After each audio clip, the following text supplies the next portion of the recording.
I think we're live. Yay. But I'm not 100% sure because it doesn't say live exclamation point, but I'm going to assume we're live. So here we go. And we're live. It is Saturday, May 30th, another month. 1 day left to go and the month is just gone. 5 o'clock, 5:01 p.m. Eastern Daylight Savings Time, and I, Kate Klonick, have made a discovery. What is it? It looks like it's a drink discovery. I do not like Negronis. I've never made one before. You can hand that right to me then. You can just give it right to me. I'll download it to you. I have to say, I've never made one before. It was time to make a Negroni.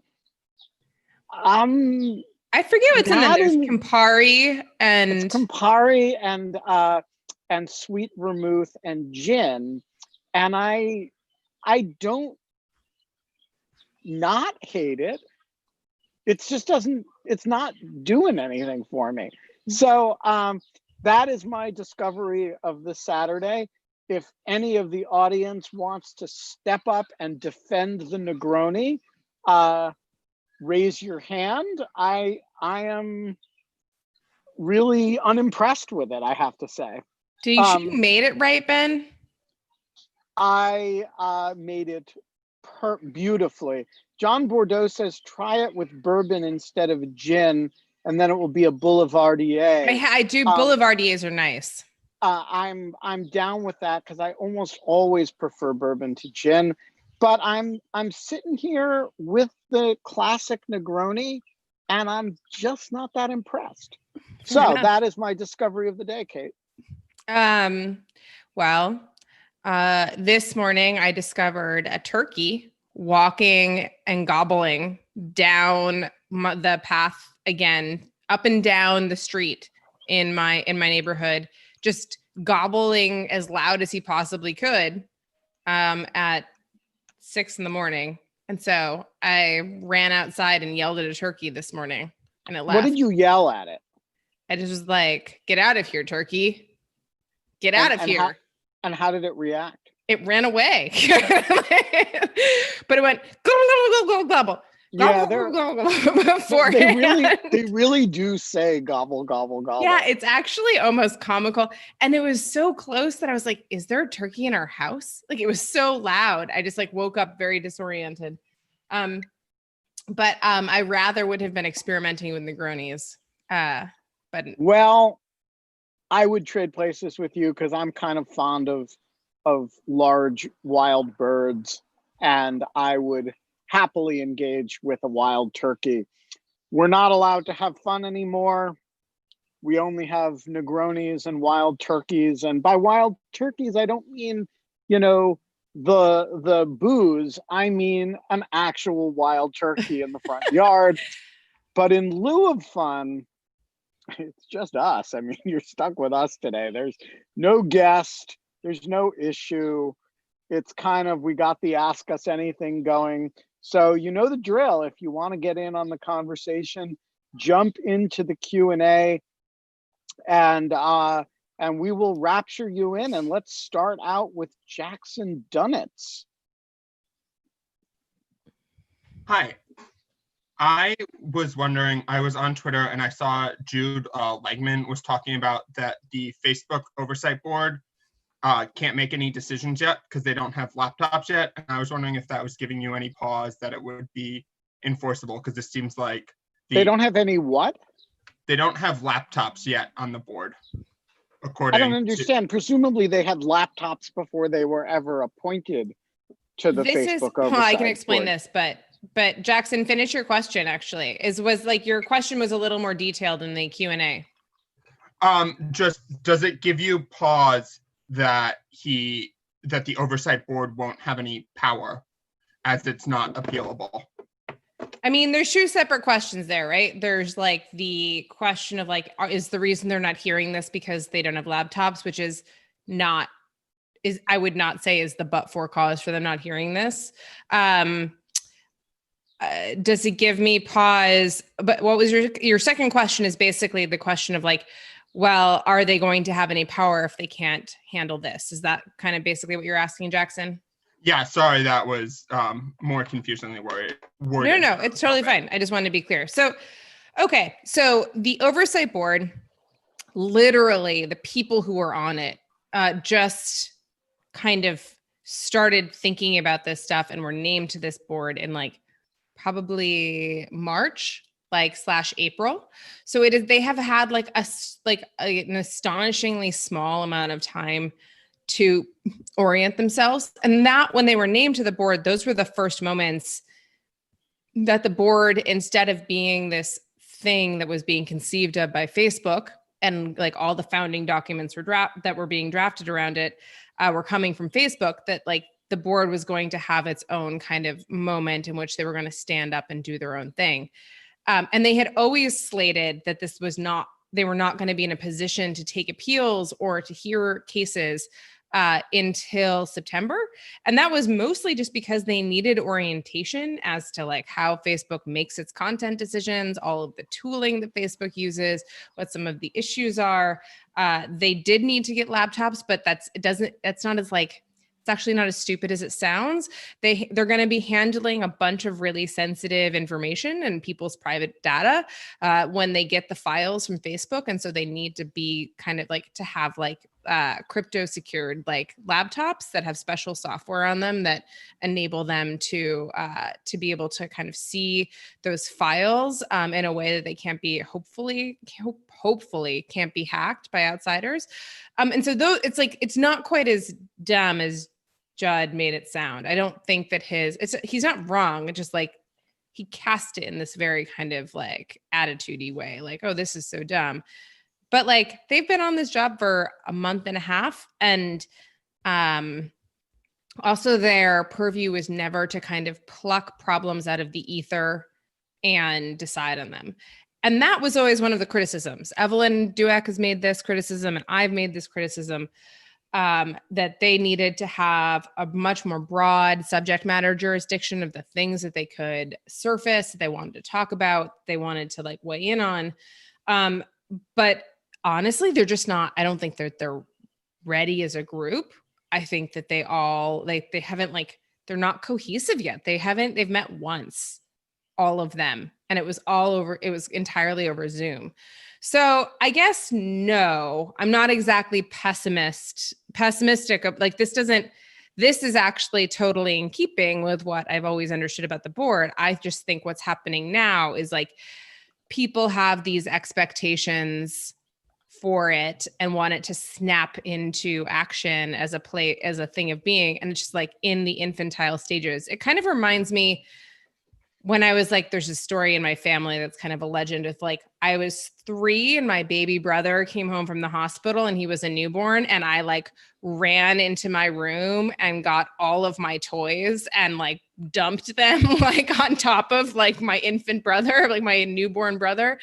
And like, my parents were like, no, Kate, like you cannot play with this infant yet. Like it's going to be a while before it can hold anything. Just like chill out. And I kind of feel like this is a little bit the same thing with the oversight board. Everyone has these really high expectations for it. They're really looking forward to what it can do, but don't like give up on it just because it's like still growing and trying to establish itself. Does that make sense?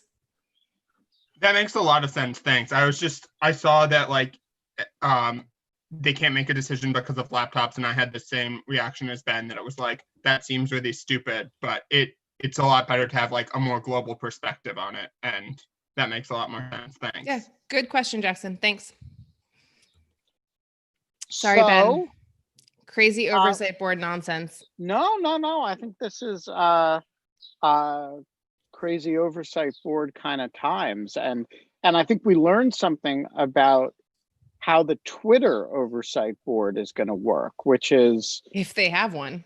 Jack Dorsey is going to wave his hands and say, we'll take on the president about X. and when Y comes up where he doesn't want to take on the president, like Scarborough, like whether the president can use his platform to accuse Joe Scarborough of murder, Twitter just won't say anything at all. But I completely agree. And this has always been the prerogative of these. I love that like they're deciding to stand up to Trump on this, and they doubled down to his stupid executive order by like making even more like interstitial labels on like everything that he was doing. That was great. But you're right. It's always been like this though. Like the tech companies for the last 20 years. I have a question for you about that. Cause like to the extent that that Twitter's policy seems to be the more you try to harass us, the more we will attach stuff to the president's tweets. Now, I don't actually think that that's what they're doing, but I do think it comes off that way. That they did the first one where they did the fact check on voter stuff, and then the president goes bananas and issues the executive order, and then mysteriously the next day there's a notice attached to the next tweet. Now that tweet is vile and outrageous, but it isn't more vile and outrageous than 6 tweets last week.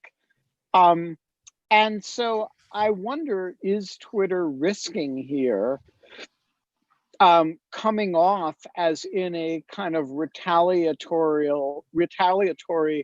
escalation with the president, in which there's a kind of what Michael Flynn would call a tit for tat situation, rather than saying, hey, we have a policy. Every time the president, just like every time Kate Klonick runs afoul of the policy, we're going to take predictable action.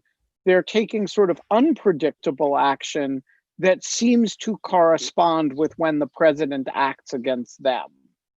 Totally. I love that point. I think that that's exactly right. The other thing is that you're going to hear a lot more about transparency and about their First Amendment rights in the next couple of weeks, I predict.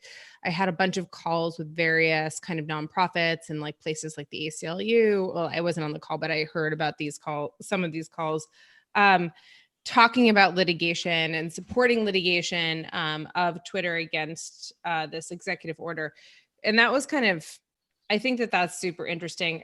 To your point, like this is what happens when you have a private platform that is more constrained by market pressure than it is by and normative like reputational pressure, which ties into market pressure, than it is by any one particular law.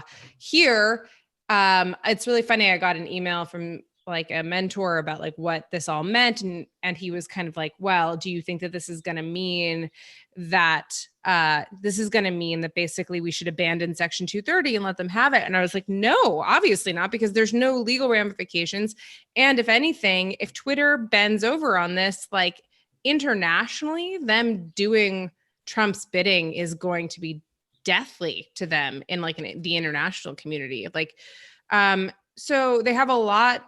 Like, I think that you'll see in all of these cases, like with Twitter and saying, Dorsey saying something against Facebook when Facebook's getting hit, and then like Facebook saying something against Twitter when Twitter's getting hit, and all of these things that you're like, that is all basically playing off, like trying to ding the other person and to trying to make a little bit of reputational gain.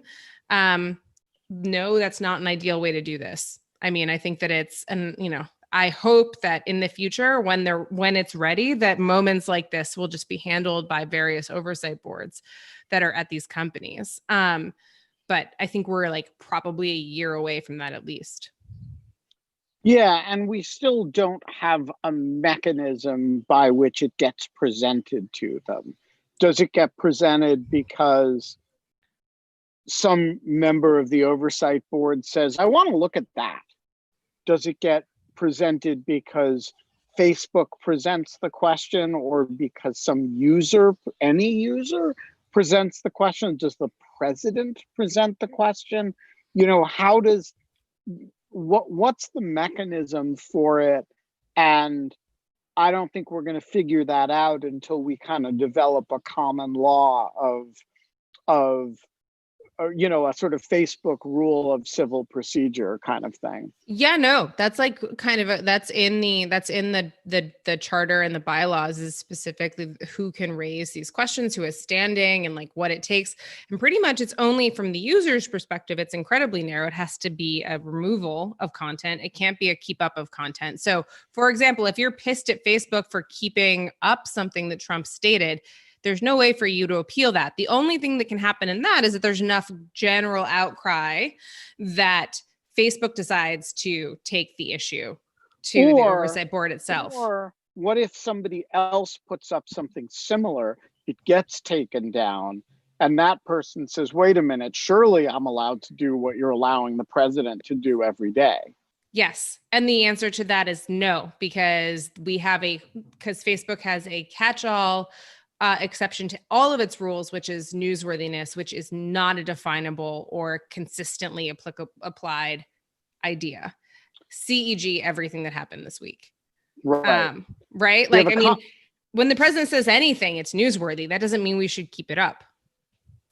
Well, that's an interesting definitional question. I mean, there is this wonderful site called FactBase, which I urge people to check out. It's actually factbay.se. I'm not sure if that's because it's in Sweden or not. But FactBase records literally every statement that the president makes, every tweet, every speech, every news conference, every interview. And it makes them all searchable. It's extremely useful. And I use it like all the time to figure out like, oh, when was the last time he accused Lisa Page of treason, right? So you go up there and you like, look, Lisa Page and treason. And I was like, oh, it was on Tuesday, you know, and that's, you know, it's a really, really useful resource because it's comprehensive. And so I think there's an argument for comprehensiveness. The problem with social media is that because people can like and retweet and amplify, that you have very little control over the dissemination, whereas something that's sort of a flat searchable database like FactBase is not susceptible to that. Sorry, we have a comment from Scott Nickerson about the show for the week. Hi, Ben. Hi, Kate. Can you hear me? Yeah. Indeed. Oh, lovely. I've enjoyed listening to you guys since pretty much the inception of the show, and it's been a great pleasure. I'm a network engineer up here in Vermont, and I only do general stuff, but the concept of cybersecurity was mentioned earlier in the week, and I would really like to hear about that. I've attended DEF CON one time, and I have some friends that are in InfoSec. So I'd really be interested to hear more about the confluence of policy with the nuts and bolts of what some people do in that field. So this was a reference to our floating the idea of Cybersecurity Week in lieu of fun. Kate, you into the idea of doing Cybersecurity Week? Yeah, maybe not this week, just because I already have a few people lined up that are pretty good that aren't InfoSec, but it actually will be a little bit more work for me to put together and like a security issues kind of thing. I mean, I was thinking if we did something like that, it would kind of be more around like a civil libertarian type of approach to InfoSec, like the idea of trade-offs between kind of not security. If we did it though. Really? You don't think so? No. I mean, like Lawfare has a whole lot of people associated with it who are sort of cybersecurity policy people and not necessarily from a civil libertarian perspective, although sometimes from a perspective that is sensitive to civil liberties, but also concerned with other things. And so I think we could put together a pretty diverse cybersecurity week. Okay, great. Like all the people I know that do it are kind of like more or not that like, but yeah, that would be great. I would love that. It's my turn for mystery guest tomorrow, right? Yeah. So who are you bringing? I can't tell you. It wouldn't be a mystery. Nice try, Ben.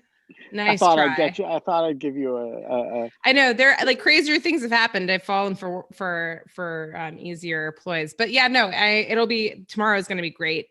I think that. So who are we? Well, so does your mystery guest tomorrow suggest a theme for the week as mystery guest last week suggested criminal justice week?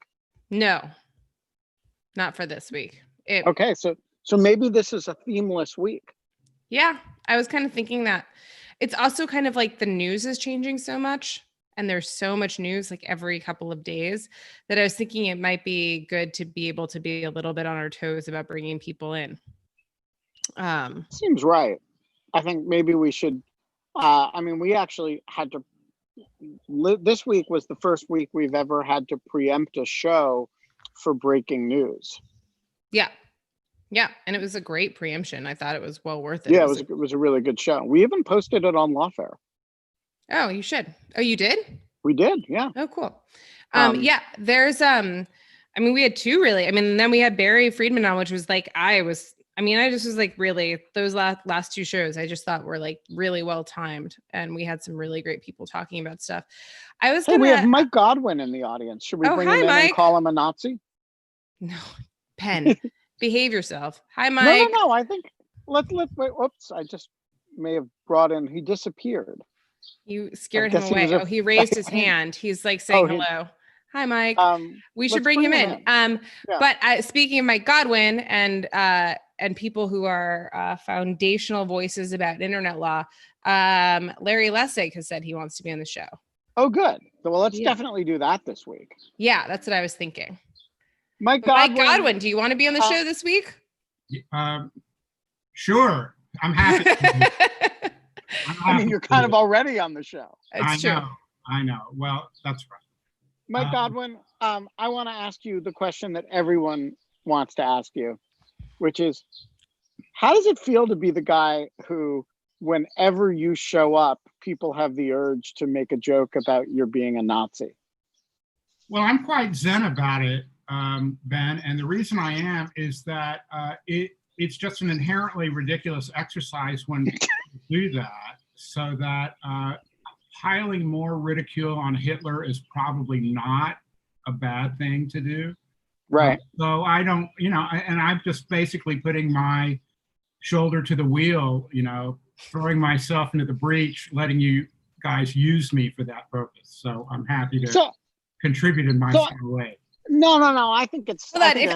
If anyone here in the audience doesn't know, I'm going to explain Godwin's law, which is that the longer and tell me if I'm wrong about this, Mike, I might be misstating it, but like, I thought that the original Godwin's law, that the longer a debate goes on the internet, the more likely it is that someone is going to compare someone to Hitler.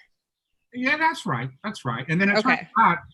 As a Usenet thread increases in length, the probability of somebody analogizing someone else to a Nazi approach is 1. Is that a fair statement of the rule? Sure, that's well within the ballpark. That's at least a single or a double.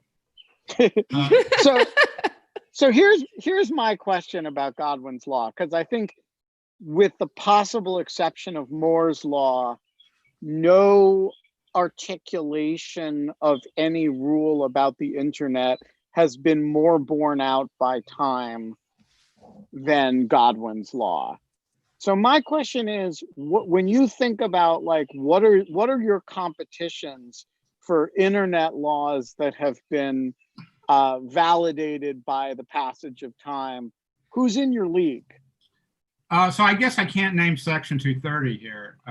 No, it's new. I mean, it's relatively it's much newer. I think that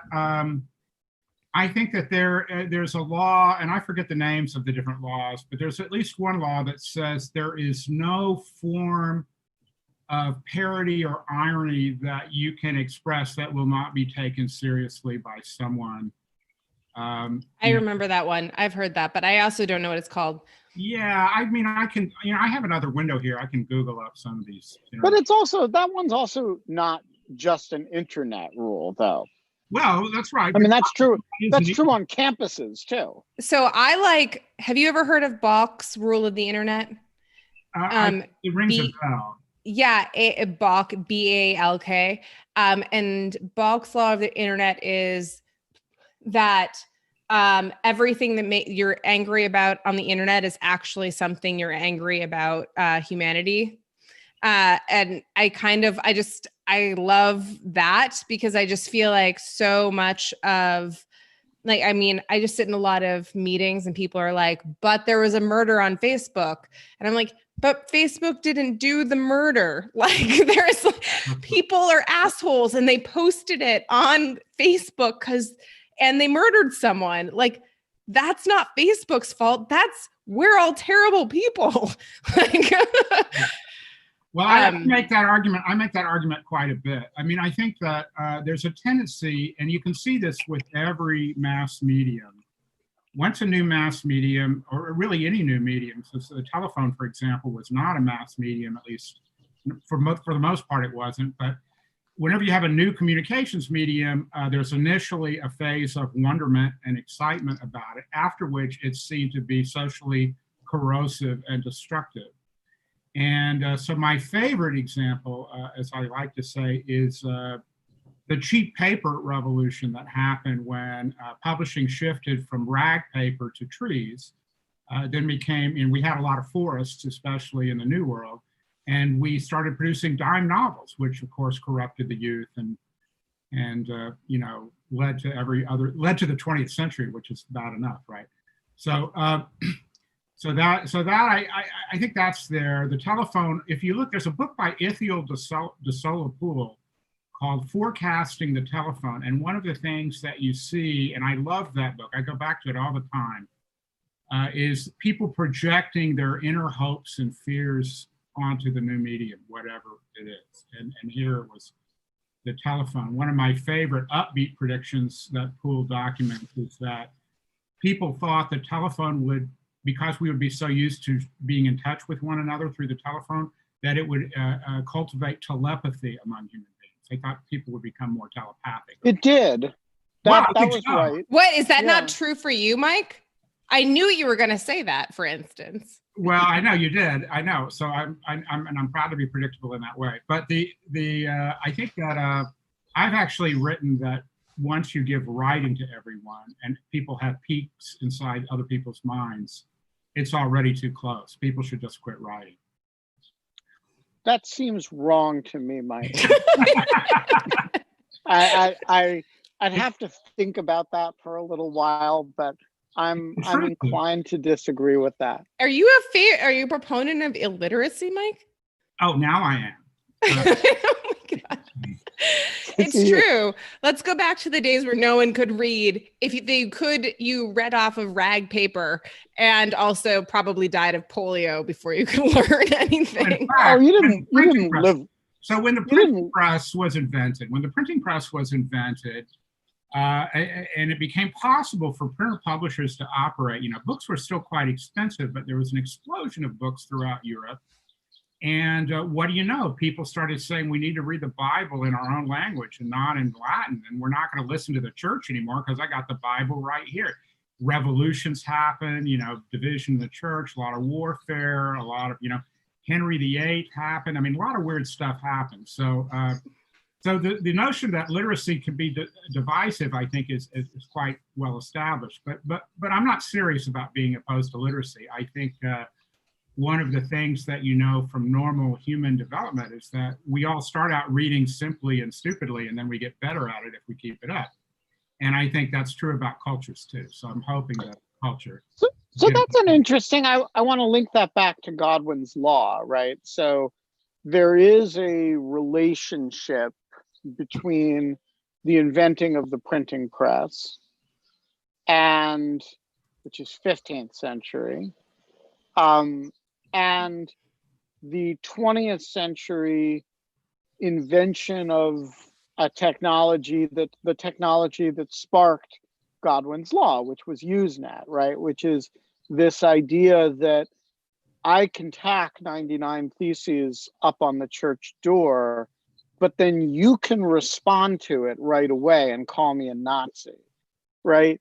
And there is an iterative quality to that in real time that is really, so in the 15th, 16th century, I'm saying I want the Bible in German, and you're saying no, you can't have it, and I print it myself, and you get an army and I get an army, and we have a war, right?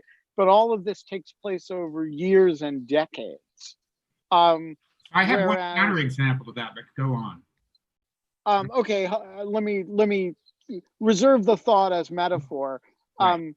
But then, in Usenet, nobody raises an army, but they do descend rather quickly into incivility, which is, of course, the semi-jocular point of the law. Sure. And do you regard that as your previous comment would just imply, a feature of a relatively mature, we're reading at a low grade level, but we'll get better at it? Yeah, that's exactly my argument. And I actually made this argument to John Roush earlier this week, because he's doing this book, and man, that guy's everywhere. Previous guest on In Lieu of Fun. Yeah, so I talked to John, and I said, because John was talking about incivility too, and he has a story about a woman who gets on a flight having said something provocative in a tweet, and then getting off the flight across the Atlantic and being swamped. Oh no, that's a very famous story. That's the Justine Sacco story about, right. She tweeted, I'm like on my way to Africa. Hope I don't get AIDS. Just Right. kidding. I'm white. And landed 18 hours later, and she had been blown up by Gawker and was like, lost her job. Right. Had like people waiting for, it's a very famous kind of amplification story. So what I pointed out is that this had happened in 1995 to a reporter at Time magazine, and I was one of the architects of the piling on, I guess. But this was predates social media. So the issue there was not, and then what happened, which I thought was interesting, was that, number one, we got Time to print a retraction of the bad story that it had published, which was, I could go into that. I've written a book about it. But the other thing was that Howard Kurtz, then working for the Washington Post, wrote a piece about how terrible the internet is because people pile on reporters when they disagree with them. And Kurtz went on to say, this story didn't seem so bad to me. That is the Time story. Of course, the Time story was actually a case where the Time reporter had been fooled by a fraud, by a con man. So it was pretty bad. But it was interesting to me that Kurtz's first reaction was unhappiness as an establishment journalist, that apparently people are going to be letting establishment journalists know, that they're unhappy with them. And it's true that feedback is accelerated. That's absolutely true. But to come back to your question, Ben, I think there's a phase. We become more mature in dealing with a new medium, but it takes a generation or two or three. And the examples that I think of are, number one, when the telephone was invented, kids thought it was the great humor to call up the grocery store and ask if you have Prince Albert in the can, because then they have to let him out, right? And then on television, I grew up, and I know that you did too, Ben, with hearing how bad television was for us. And now, of course, courses are taught in television. Now television is probably a sanity saver for a bunch of people in lockdown now. And television is novelistic, with long character arcs and very complex plots, like David Simon's The Wire, for example. They're quite rich. And so we were quick to use television stupidly, but we got better at it. Yeah. And I just want to say, people have been quick to use YouTube seriously, but then Kate and I came along, and we have a radically sophisticated daily talk show that is entirely improvised. And sometimes, like with Mike Godwin, we don't even know who our guests are going to be until they show up as members of the audience. So we are here creating in real time a totally new form, and someday there will be dissertations written about it. Mike Godwin, I'm so glad that you joined us. I was actually going to respond to Mike's point, which I think is really, really kind of a point about technology generally, which is that it actually wasn't the best conversation. I don't know if you know her, Mike. I've heard about this recently. Was Laura Denardis in her new book? I forget the name of it. There's just some people when they write books, like there's something about their book titles, like they're brilliant books, but the titles just never stick with me.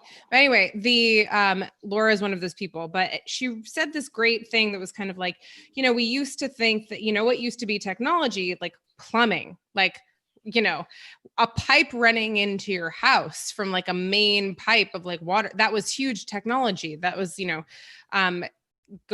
not going out into the backyard and pumping something.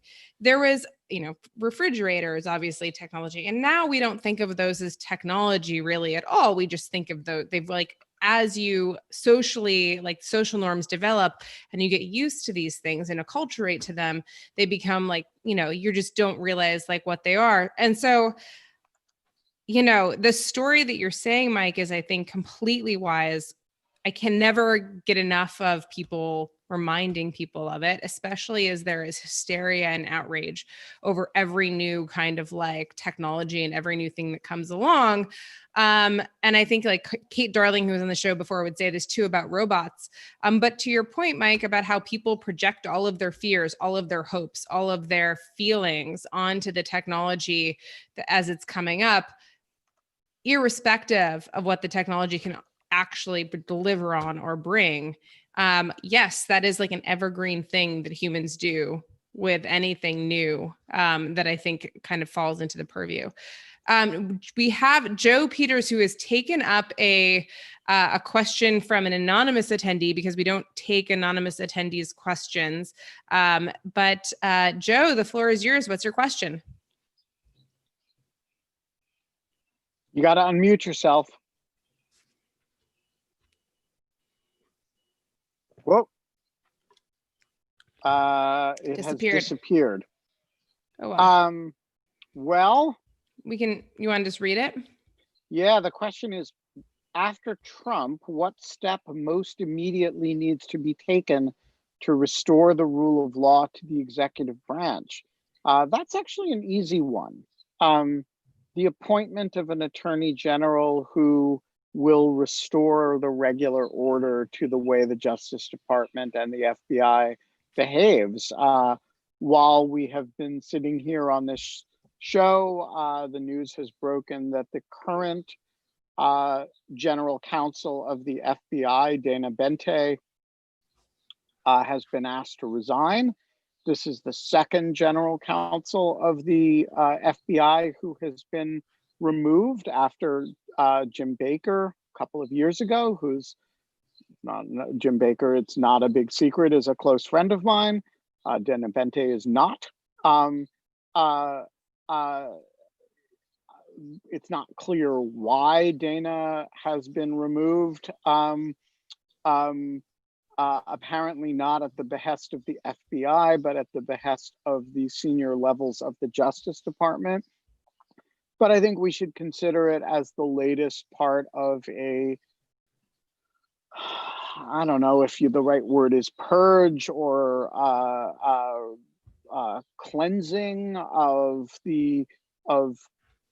career folks from the upper echelons of the department and the bureau. And look, the critical step, if we're focusing on rule of law issues, is a president who does not seek to defy the law and who does not seek to influence the direction of investigations, and a Justice Department political apparatus that respects the regular order in which the Justice Department does its business. Everything else, all the legal reforms are complicated. And there's a place for that, and those are important discussions. But in the Department of Personnel as policy, this is the critical place to start.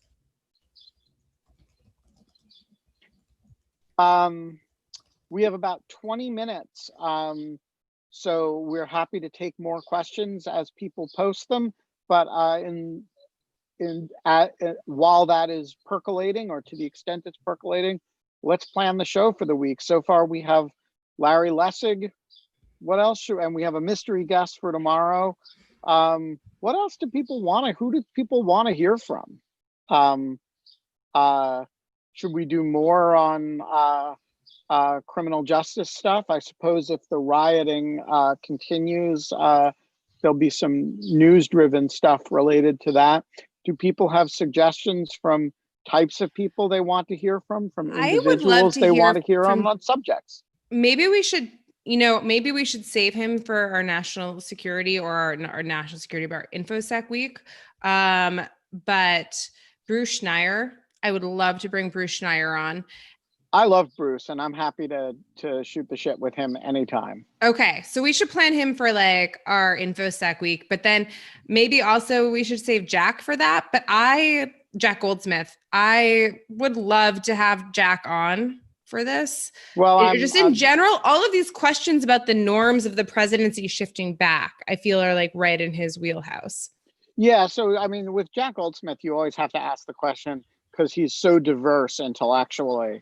You could have him on to talk about cybersecurity stuff on which he is very expert. You could have him on also to talk about norms of the presidency, on which he is currently finishing a book. And you could also have him on to talk about a whole bunch of national security issues. And so I think, we should do that. But the question is in what context? I think if he's finishing a book, we should snap him up to talk about the end of the book and like talk about the norms of the presidency, because I think we've had a pretty phenomenally crazy couple of weeks around the norms of the presidency and the DOJ and everything you just talked about.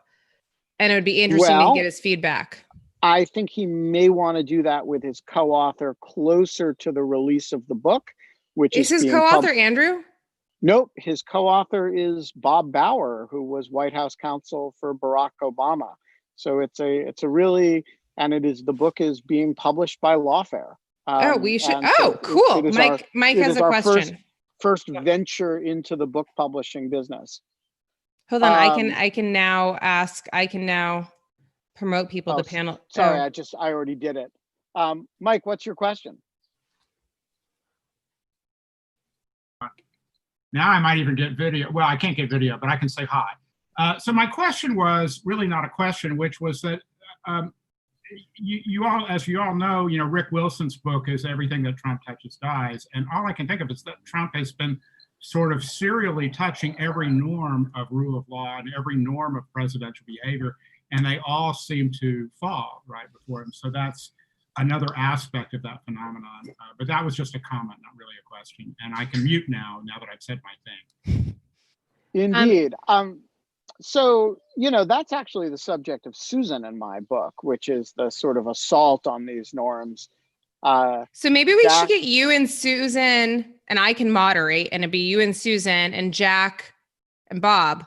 And we could talk about the attack on norms and the reform response. Yeah, but that sounds like it's almost like more than an hour. Like we'd have to do more than an hour. Yeah, we'd have to do like an hour and a half. But I feel like I could read both the books and and moderate that. But that would be like a special episode, I feel like. Yeah, I think that's and I suspect that Bob and Jack would want to do that in conjunction with the release of their book, which is not for a little while yet. So okay. No, I think well, let's put it on the back burner. Absolutely. I think it's a great idea. But let's talk more about this. My friend Andrew Morantz is a staff writer at the New Yorker and has written a number of really great things about social media. He wrote a great piece about Reddit back in the day and he just wrote a book called Social. Antisocial, antisocial movement. Yeah. Interesting. Yeah. We might So also try to have Tom Ridd on to talk about his new book. Tom has written. well, that sounds really familiar to me, but I don't know. So he's written a history of what the Russians call active measures and what we call information operations. And he's spent time in a whole lot of post-Soviet archives in Bulgaria and East Germany and Russia, researching and talking to the people who engaged in these information operations. And the book it's called Active Measures. It's completely fascinating, and Tom is amazing. And that would be great. That sounds wonderful. I'm not sure if that's Cybersecurity Week or more sort of Intel Operations Week kind of thing, but I'd be happy to reach out. We could just put it. We could just. I mean, next week is not a week, so we could slot him in if he's available. But we could see, and then someone just proposed that we do a Norms Week. Well, maybe we'll do the Norms Week when we do the release of Jack's book and do that special episode, because then we could bring Scott Shapiro back on, because he has like this whole rant about norms in the international law context and the legal context versus social norms. And he has a great explanation for it that he does in Legality. And it's really smart. And it's like, yeah. And he's wonderful. And he's funny. Yeah, he's really funny. I like guests who are also funny. Like, I agree. Super substantive and also funny. Yeah. I like that. There's trying to think. We have a suggestion for Andy Slavitt. I don't know who that is. I'm going to bring you in to make the case for Andy Slavitt. Who's Andy Slavitt? What do you want? You're on, and we are entertaining your idea. What should we talk to Andy Slavitt about? Shoot. Hello?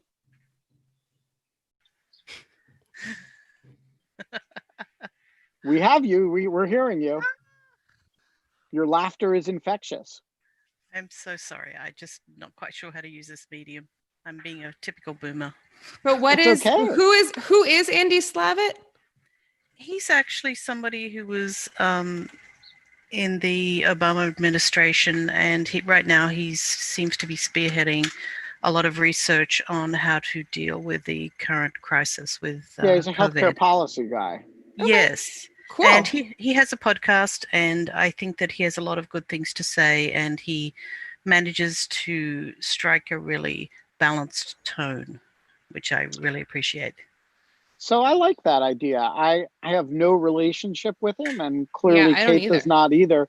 But I will attack him on Twitter savagely with a tweet that demands that he show up on In Lieu of Fun, and we'll see what happens.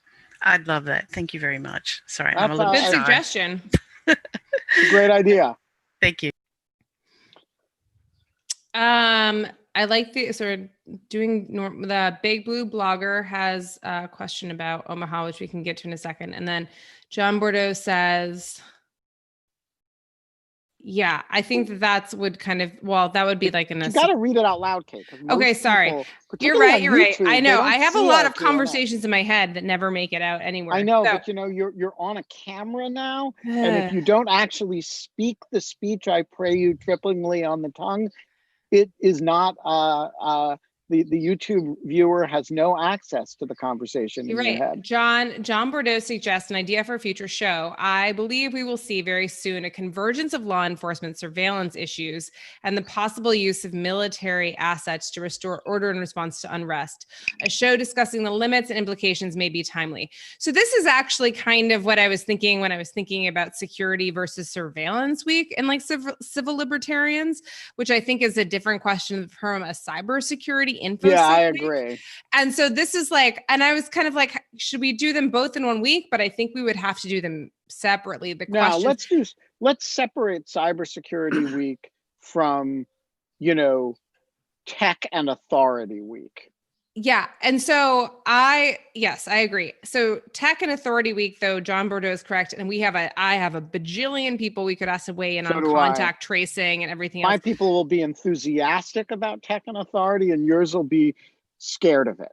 Yes, that'll be perfect. Do you know Julian Sanchez? I think he I might know be. Julian Sanchez very well. Yeah. So In Julian fact, Julian Sanchez once said one of the coolest things in an event that I have ever hosted from the Brookings stage. What did he say? So I had a debate in which Julian and Jamil Jaffer were debating Carrie Cordero and Chris Inglis, who was the former deputy director of NSA, about the Snowden revelations 1 year after. And Julian Sanchez started with what I thought was the most gracious and graciously memorably gracious, I guess, introduction to his speech. And he said, I want to start by saying that Chris Inglis is a model of everything that an NSA official should be. And if we have to live in a state run by, I believe this is an exact quote, a near omniscient panopticon, all power, a nigh omniscient, all powerful panopticon, Chris is exactly the person I want to run it for us. But I don't think that's the choice that we should be facing. And I thought that was like I've always remembered it as the perfect way to combine respect and disagreement in an introduction of a speech with an opponent for whom you have affection and regard and deep disagreements. That is really lovely. Julian's like really well spoken. So do you know, so how I know Julian is when I had been working as a journalist and I had fallen in with like what they called the juice box mafia at the time, which was Ezra Klein and Spencer Ackerman and Matt Iglesias and Julian and a few other people. And I moved to DC to start law school. And do you remember that they all lived in a house together at one point? So I did not know that they all lived in a house together. I know Ezra a little bit and I know Julian quite well. And it was covered in the New York Times, actually. It's called the Flop House. It was like the floor, it was like literally a flop house. The floors were plywood painted blue. There was like 2 bathrooms and 6 bedrooms. It was a gnarly place to live. And I moved in there and lived there for 3 years and took over Spencer's room. But anyways, wow. And so, yeah, it's like so Julian, I guess, can't remember if Julian was living there or if he just moved out too, but we were roommates, I think, technically. So anyway. Well, I would love to have Julian on. All right, we have time for one more question, I think, and it goes to the Big Blue blogger. Does he have a E in his name today? He does. He does. Oh. Okay, so we don't have to say the big. Unmute yourself. Yeah, Big Blue. Unmute yourself.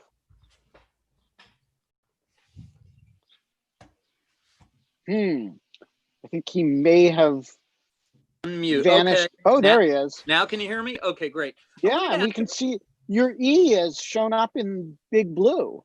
Outstanding. I'm glad you're enjoying it. I wanted to ask you about Omaha because first of all, I have roots and family there, but also I think it's a pretty simple example from yesterday's protests. Basically, if protesters gathered at a busy intersection, they did force the rerouting of some traffic, but there doesn't seem to be any question that they remained peaceful. And then they were dispersed with significant force by the police, who probably could have just waited them out until they got bored, because it's Omaha and you get bored in Omaha. And I was wondering if it's possible to say, just based on First Amendment principles, whether the police were within their discretion doing that, or do you have to get into the weeds of state and local law and department policy to really know? I'd be interested in Kate's view of this, but I think the answer is that you have to know at least something about local law. So if the general rule is that you cannot prohibit a protest, right? A public square has to be available. but it is allowable to have what are called time, place, and manner restrictions. And so it would be perfectly reasonable, for example, for a locality to have a time, place, and manner restriction that says you're not allowed to block major traffic arteries at rush hour. Or we're going to require you to ask for a permit before you protest. Right, as long as the permit is granted on a non-discriminatory basis with regard to subject matter. And so I think if the general rule is that, like, if Omaha municipal ordinances require that you notify authorities, have a permit, and don't block traffic in high tension periods, although there is no traffic these days because we're not allowed to have fun anymore. And in lieu of fun, sometimes protests are a reasonable thing.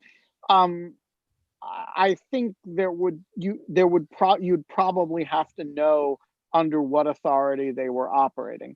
They are not allowed to shut down a protest because people are mad at the cops, right? Yeah, but They're not allowed. Sorry, go ahead. I was just going to say really quickly that they it says that, I just want to ask a quick question. Ben is completely right. You can't shut down a protest, but you said it was dispersal, but were they arresting people? Not that I know of. I don't know of any arrests. Yeah, I think my guess is that, I mean, the more impromptu a protest is and the more disruptive it is of, things that the cops have a legitimate interest in ensuring can take place, the more they probably have some general authority to take that action, which is not to say that it is wise or a good idea or, that is good policing. But I think the situation where it is, most likely to run into a constitutional problem is if the cops take the position, you can't have this protest at all, right? If you apply for a permit, we'll turn it down. That would never be sustainable.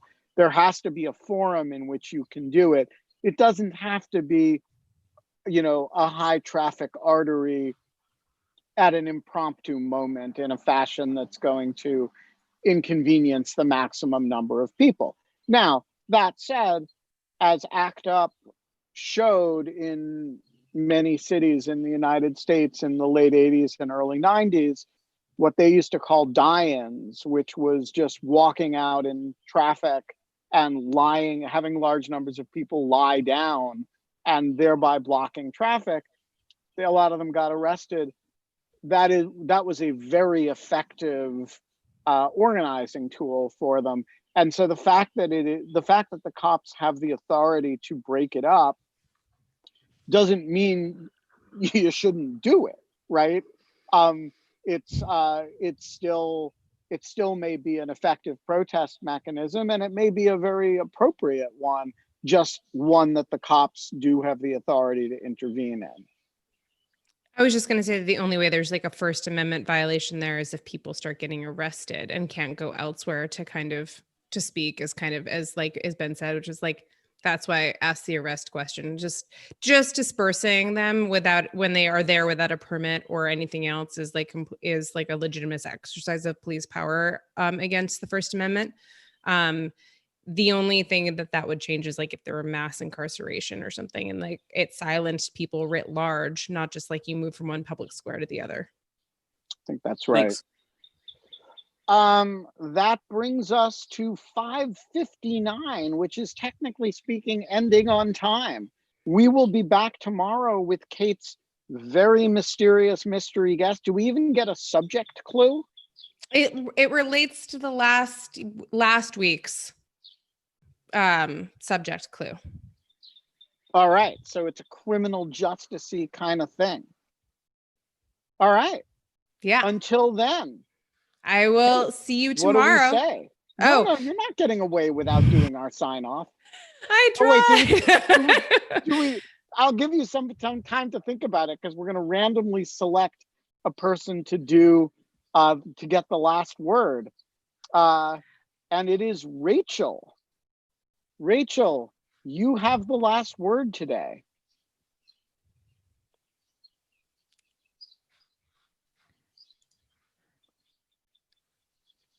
Can you hear me? We can. Hi. Hi. Really surprising. I usually watch on YouTube. This is my first time watching in real time. Well, sometimes you get raptured in if you show up on the Zoom. It's one of the I would say either benefit. It's one of the benefits. I'm not sure whether it's a positive or negative benefit, but here you are, and you have the final word today. So what words of wisdom will you leave everybody with? I've been rewatching The Wire recently. And Me too. Sorry. I think if you have some downtime in quarantine, rewatch The Wire.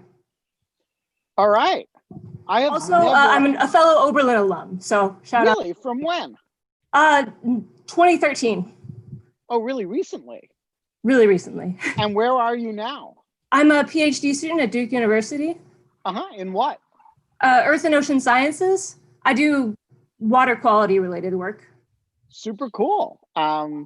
Yeah, there's not like oceans near Oberlin, but there are.